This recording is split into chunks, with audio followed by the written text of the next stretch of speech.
Hi guys! Magandang gabi! Welcome back po dito sa Gandara SRU channel for Showbiz Update.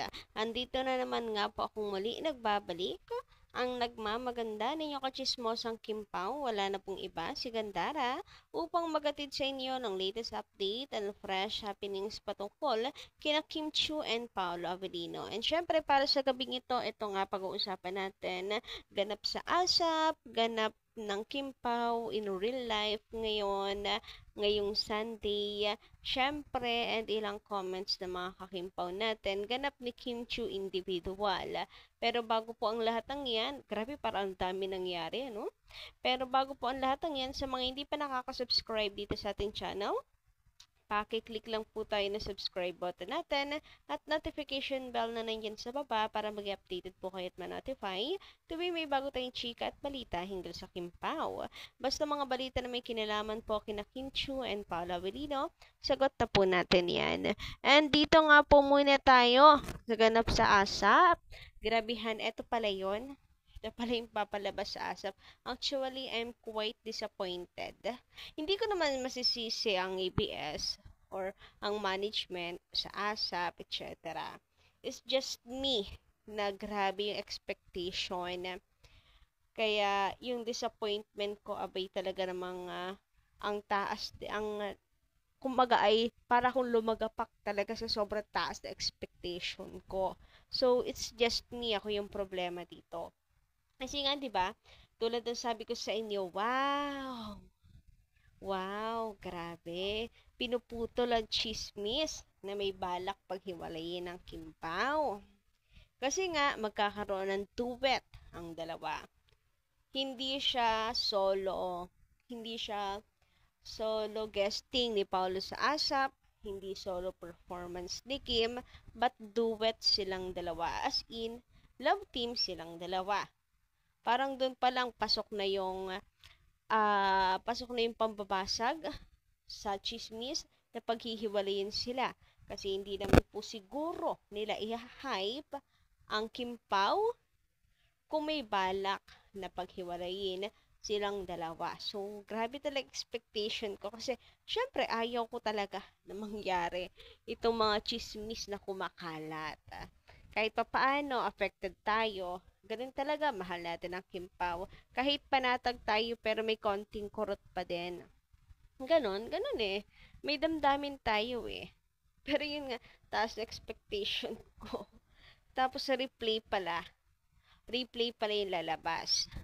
Pero okay na rin, kahit naman po replay, masaya tayo.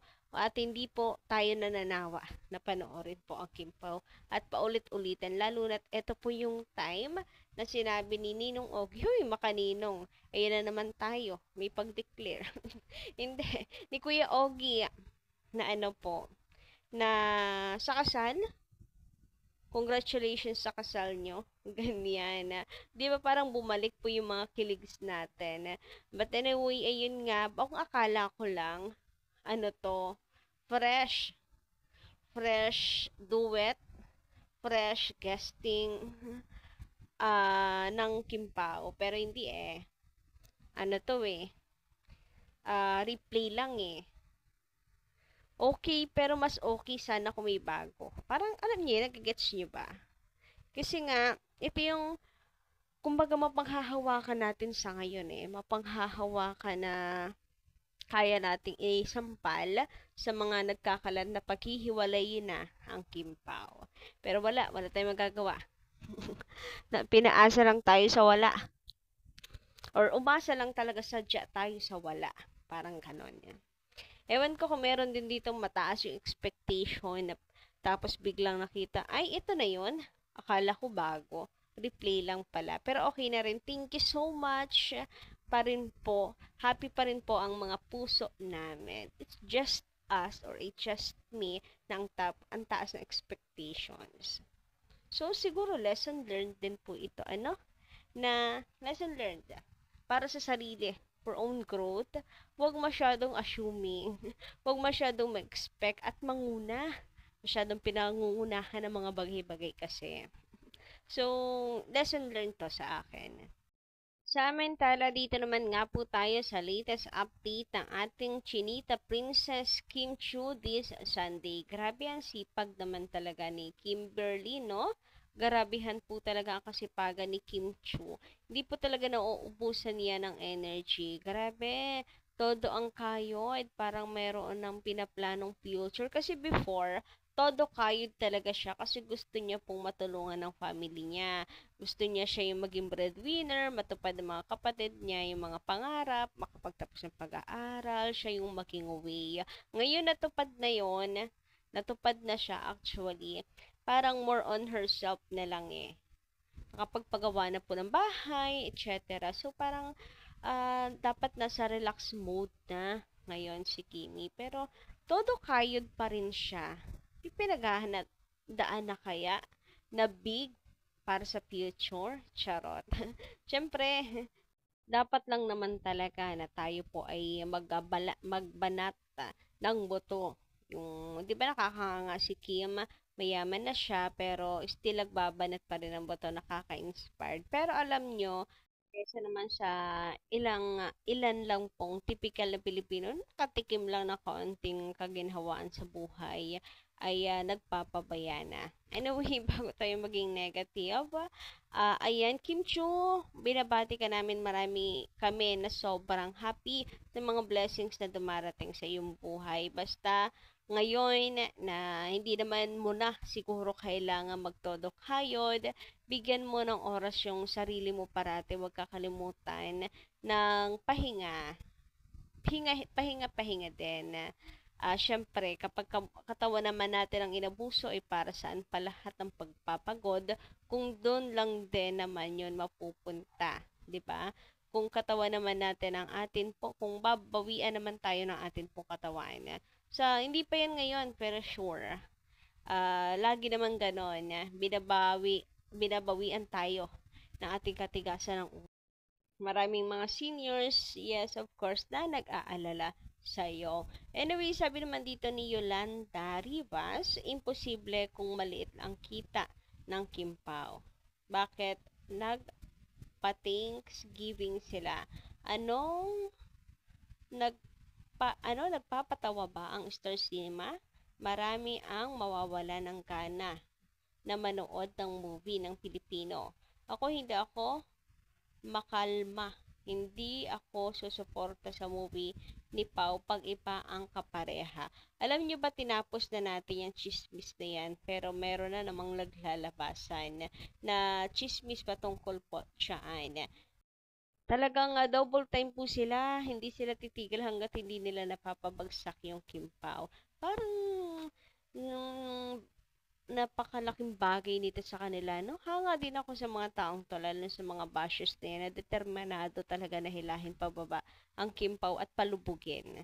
Kasi 'di ba, ano po ngayon, ang tayog ng Kim Pao ngayon, gusto nilang hilahin pababa, decidido talaga sila at palubugin. Hanga ako kasi, ano bang nakukuha nila dyan? Stress lang naman, 'di ba? Ano bang napapala nila dyan? Bukod sa kayo mismo sumusunog sa pagkatao ninyo, nakaka-stress, nakakapagod, nakakaubos, nakaka-drain talaga yung negativity at katoksikan. So, bakit enjoy na enjoy sila? Yung mga tao pala talagang ganyan, ano? Ang kanila pong kasiyahan ay ang pagdurusa ng iba.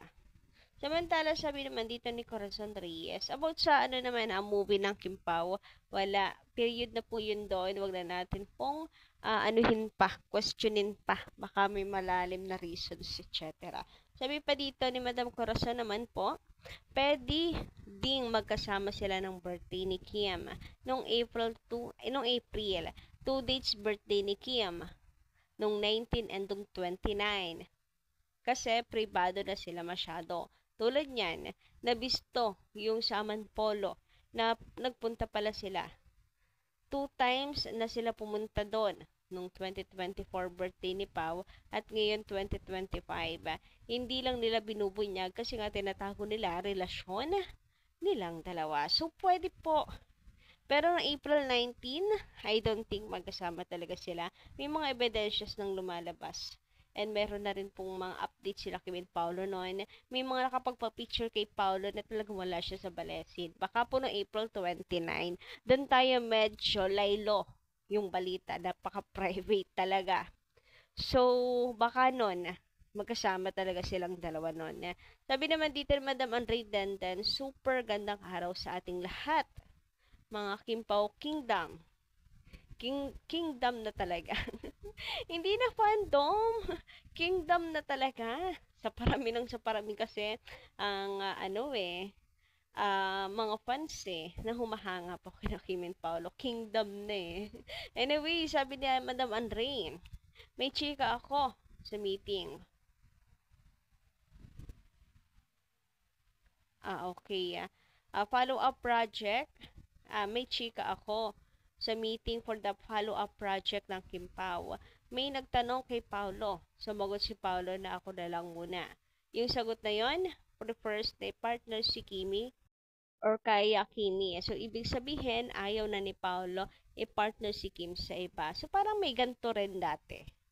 Madam Andre, baka yun dati. Pero kung may bago, ay, good job ka dyan, Paolo Avellino. Grabe. Ano kami niyan, magdidiwang talaga. So, sana lagi nga pong ganyan na sagot ni Pawa. 'Di ba? Anyway, hanggang dito lang muna nating update. Thank you so much sa pakikinig. And kita-kits po tayo sa susunod ko pang bit-bit na balita para sa inyo. Maraming salamat.